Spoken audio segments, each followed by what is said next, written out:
உலகமெங்கிலும் உள்ள spiritual tax நேயர்கள் அனைவருக்கும் வணக்கம். இன்னைக்கு நம்மளோட சுபாஷ் பாலகிருஷ்ணன் அவர் தான் இணைஞ்சிருக்காரு. சார் வணக்கம் சார். வணக்கம். எப்படி சார் இருக்கீங்க? நல்லா இருக்கு. நீங்க எப்படி இருக்கீங்க? நல்லா இருக்கேன் சார். தமிழ் கடவுளும் முருகனும் அப்புறம் இந்த ஜோதிடமும் பற்றி நீங்க நிறைய விஷயங்கள் எங்களுக்கு ஷேர் பண்ணணும் சார்.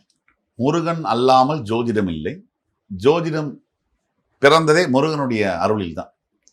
அகஸ்தியர் முருகன்கிட்ட போய் வழிபடக்கூடிய காலகட்டங்கள்ல இங்க இருக்கக்கூடிய பூமியில இருக்கக்கூடிய மனித இனம் படக்கூடிய கஷ்டங்கள், ரொம்ப கஷ்டப்படுறவங்க, அடிநிலை மக்கள்லேருந்து ராஜாவா இருக்கிறவங்க வரைக்கும் கஷ்டப்படுறாங்க. அதை முருகன்கிட்ட முறையிடும் போது இந்த மனிதர்களுக்கு ஏதாவது விடிவு காலம் இல்லையா? அப்ப ஜோதி அகம், ஜோதி என்பது ஆத்மா, அகம் என்பது அறிவு. தன் உயிரை பற்றிய அறிவே ஜோதிடம், தன் உயிரை பற்றிய படிப்பே ஜோதிடம்.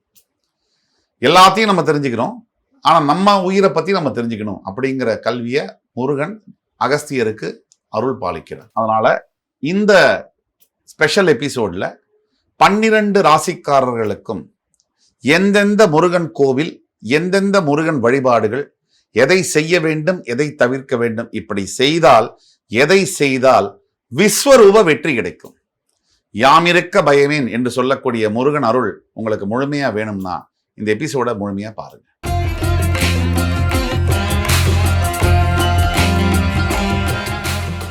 மீனராசி. மீனராசி நேயர்கள் உண்மையே நிறைய சவால்கள் சந்திச்சுட்டு இருக்கிற காலகட்டம்னா கண்டிப்பா அது மிகையாகாது சார். இவங்களுக்கு இந்த முருகர் வழிபாடு என்ன மாதிரியான ஒரு தீர்வுகளை கொடுக்கும் சார்?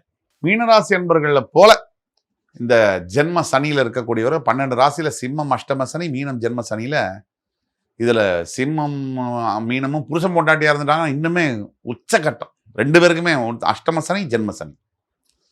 இதுல மீனராசிக்காரர்கள் தன் நிலையை இழந்தாச்சு. ஐ லாஸ்ட் மை செல்ஃப் அப்படின்னு சொல்றோம் இல்லையா, அது சாதாரண வார்த்தை அல்ல. கல்வி, படிப்பு, அந்தஸ்து, பணம், கௌரவம், பதவி, எல்லாத்துக்கும் மேல if you lose your self, உங்களை நீங்க இழந்துட்டீங்கன்னா ஒரு குப்பையில் இருக்கிற காகிதத்தை விட நீங்க வஸ்ட். உங்க நிலைமை பரிதாபத்துக்குரியது. மீனத்துடைய நிலைமை அப்படிதான் இருக்கு. தன்னை இழந்தவர்கள், என்ன என்ன இழக்கக்கூடாதோ அதை இழந்தவர்கள். அவங்களுக்கு இப்போ ஒரு கயிறு ஒரு மிகப்பெரிய உயரமான கட்டிடத்துல மேலேருந்து கயிறை போட்டு அந்த கயிறை பிடிச்சி தொங்கிட்டு இருக்கிறவங்க தான் மீனம். கயிறை பிடிச்சி மேலே ஏற முடியல, கயிறை பிடிச்சி கீழே வரவே முடியாது, விழுந்துதான் விழும். இப்படி இருக்கக்கூடிய மீனராசி அன்பர்களுடைய வாழ்க்கை. இந்த நேரத்துல முருகன் போல இவங்களுக்கு கை கொடுக்கக்கூடிய தெய்வம் என்பது கிடையாது.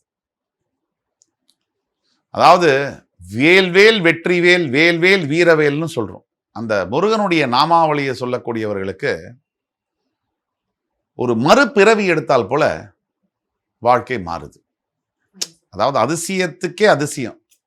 என்ன அதுல முக்கியமா திருப்பங்கள் பார்க்கும்போது, ஒரு புற்றுநோயாளி, எனக்கு தெரிஞ்ச வரைக்கும் புற்றுநோயிலிருந்து பிழைக்க முடியுமா? 10 லட்சத்துல ஒருத்தர் தான் பிழைக்கிறாங்க. ஆனா பிழைக்கிறாரு எனக்கு தெரிஞ்ச அளவுல. விவாகரத்தான தம்பதிகள் ஒன்றாக சேர்றாங்க. ஏன்னா விவாகரத்துக்கு முன்னாடி சேர்ந்ததை கூட பார்க்கறோம்.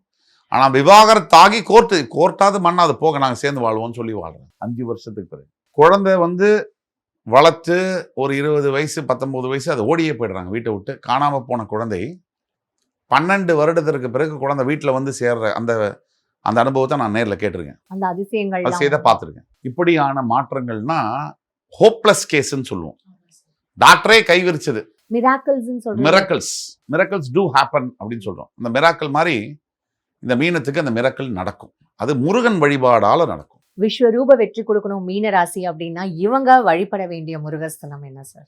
கண்டிப்பா இவர்கள் சென்னையில இருக்கக்கூடிய மீனராசி அன்பர்களுக்கு வடபழனி கோயில் போகலாம்.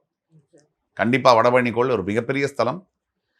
பழனிக்கு ஈக்குவலான சக்தி கொடுக்கக்கூடிய வடபழனியில பல பேர் திருமணம் செஞ்சிருக்காங்க, அங்க நல்ல வாழ்க்கையை வாழ்ந்திருக்காங்க. ஆக குடும்ப அமைதிக்காக வடபழனி கோயில் போகலாம். 2, இந்த வீட்டுல இவங்க மீனராசி அன்பர்கள் முருக விக்கிரகத்தை வைத்து வழிபட வேண்டும். அதிலும் தினமும் முருகனுக்கு மாலை சாற்றுவது, பூ வைப்பது, அதே மாதிரி அபிஷேகம் செய்வது போன்ற விஷயங்களை செய்யதே ஆகணும். அதே மாதிரி இவங்களுக்கு ஸ்கந்த குரு கவசம் அது ரொம்ப கை கொடுக்கும். தினமும் மாலை 6 மணிக்கு ஸ்கந்த குரு கவசம் போட இவங்களுடைய வாழ்க்கையில குரு தான் முருகன் தான் குரு வடிவத்தில் இருக்கக்கூடிய அந்த முருகன் அப்படி வந்து ஒரு பிளாக் கேட்ஸ் கமாண்டோ போல காப்பாற்றுவார். Fine sir. இப்ப என்னால கோவிலுக்கு போக முடியல. வடபழனி முருகன் கூட பக்கத்திலேயே இருப்பாங்க. ஆனா போக முடியல அப்படின்னும் போது, இவங்க வீட்ல இருந்தே என்ன மாதிரியான ஒரு வழிபாடு செய்யணும் சார்? அதுதான் இப்ப நம்ம முருகனை வழிபட வேணும்னா குழந்தைகளை கொண்டாடணும். வீட்டில் இருக்கக்கூடிய 10 வயதுக்குட்பட்ட குழந்தைகளை கொண்டாட வேண்டும். இப்ப குழந்தைகள் இல்லாத வீடு அப்படிங்கிற பட்சத்துல உங்களால முடிந்த கல்வி உதவிகளை செய்யணும். 10 வயதுக்குட்பட்டு இருக்கக்கூடிய வேறு ஒருத்தருடைய குழந்தை உங்க குழந்தையா பாவிச்சு கல்விக்கான உதவியை செய்யணும்.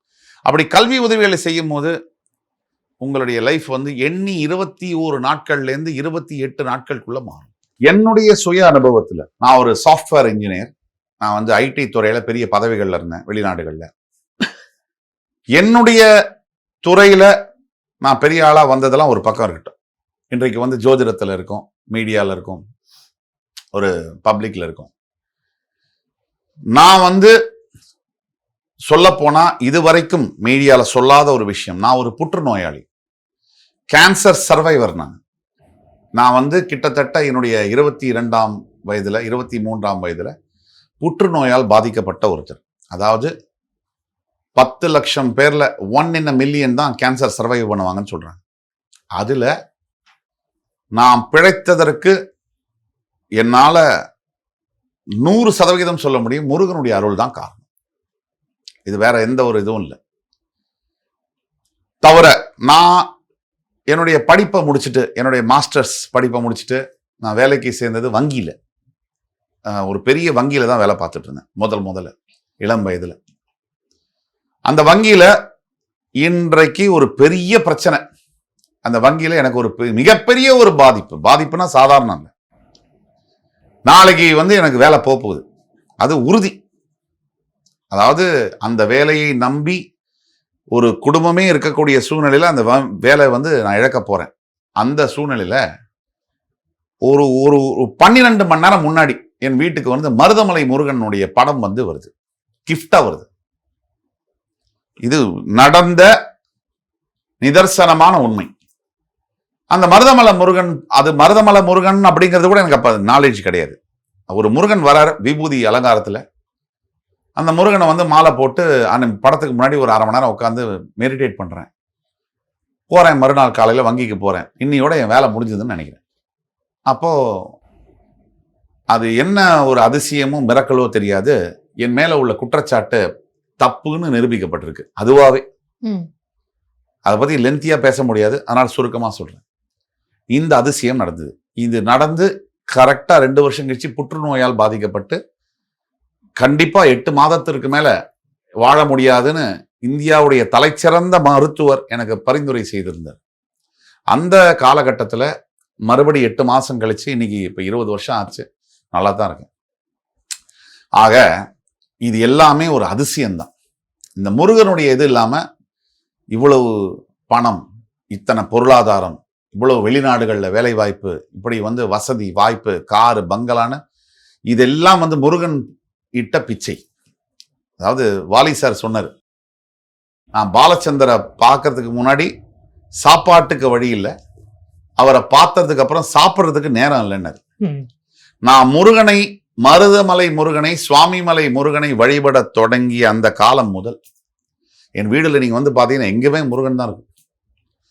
எல்லா இடத்துலையும் முருகன், இது முருகன் விக்கிரகம், பூஜை புனஸ்காரம் இப்படிதான் இருக்கும். நான் போறதெல்லாம் முருகன் கோயில் தான். என் சேனல் பேரு வேல், சுவாமி வேல், ஆஸ்ட்ரோவேல், ஆஸ்ட்ரோவேல் முருகா, இது அத்தனையும் என்னுடைய சேனல் தான்.